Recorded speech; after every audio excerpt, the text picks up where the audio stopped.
بسم الله الرحمن الرحيم. عن عقبة بن عامر رضي الله تعالى عنه قال قال رسول الله صلى الله تعالى عليه وسلم: ما من مسلم يتوضأ فيحسن وضوءه ثم يقوم فيصلي ركعتين مقبل عليهما بقلبه ووجهه إلا وجبت له الجنة. رواہ مسلم۔ نبی کریم صلی اللہ علیہ وسلم نے ارشاد فرمایا، جو بھی مسلمان وضو کرتا ہے اور اچھی طرح وضو کرتا ہے، پھر کھڑے ہو کر پوری یکسوئی اور توجہ کے ساتھ 2 رکعت نماز پڑھتا ہے تو اس کے لیے جنت واجب ہو جاتی ہے۔ دوستو، ہمارا وضو کا بیان چل رہا ہے اور یہ 2 رکعت نبی کریم صلی اللہ علیہ وسلم نے اس کی ترغیب دی ہے کہ وضو کے بعد 2 رکعت تحیت الوضو کی پڑھ لی جائے۔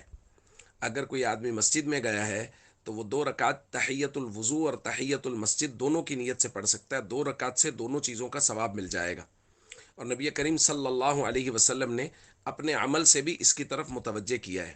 ایک مرتبہ نبی کریم صلی اللہ علیہ وسلم نے اسی طرح وضو فرمایا اور اس کے بعد 2 رکعت نماز پڑھی اور فرمایا: من توضأ نحو وضوئی ھذا، جس نے میرے اس وضو کی طرح وضو کیا، ثم صلی رکعتین لا یحدث فیہما نفسہ، اور پھر 2 رکعت پڑھی پوری توجہ کے ساتھ، ادھر ادھر متوجہ نہیں ہوا، غفر لہ ما تقدم من ذنبی، تو اس کے پچھلے سارے گناہوں کو معاف کر دیا جاتا ہے۔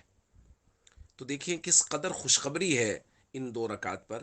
اس لیے جب بھی وضو کریں تو اس بات کا اہتمام کر لیا جائے کہ وضو کے بعد 2 رکعت نماز تحیت الوضو کی نیت سے پڑھ لی جائے، تاکہ ہمارے گناہوں کو معاف کر دیا جائے اور ہمارے لیے جنت واجب ہو جائے۔